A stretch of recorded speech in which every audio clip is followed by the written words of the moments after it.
Should I listen to my feelings or what's inside my head? Should I act on what's inside my heart or analyze it instead? It's hard to know the answers. Guess I never learned the rules through the things they never teach in school.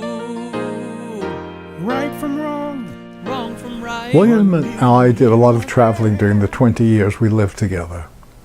In 1991, we traveled to Turkey. There we spent a few days in Cappadocia, the site of early Christian cave dwellers. Wandering through one of the caves, William stopped and said that he wished he could live there alone, in that cave. The cave became a metaphor for how his life was narrowing to him and to the disease that would eventually take it. When we returned home, he made the small maid's room his cave, and he spent long hours there alone. Somehow the insularity of that small enclosure made him feel safe. But not me. I was afraid of the cave. It was a reminder of the basement in Brooklyn from whence he had come in 1973. It represented the boundaries of his world drawing tighter around him, isolating him even more from friends, but especially from me. We still slept together in the bedroom, but often only after he returned from a night of drinking, and sensing my hostility when he would cuddle next to me, reach for my hand and touch my forefinger with his, saying the word, as I did, and feeling renewed, we forgave one another. William rationalized that alcohol and pop were the only things that relieved the physical pain of his disease, but it was quite obvious that the pain he wanted to relieve was also psychological. But what about me?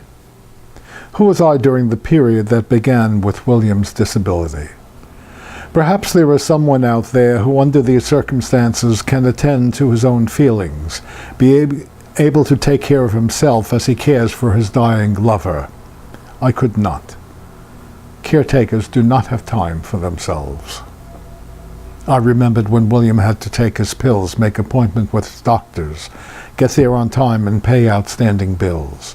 I shopped, cooked, and cleaned up. My nose sniffed the air in order to anticipate his needs. I had not the slightest idea of my own or my feelings about him. They were obscured by the conflicting feelings of resentment, guilt, and love. I felt like a man under siege, as if I were made of thick stone, protecting a medieval tower from foreign invaders.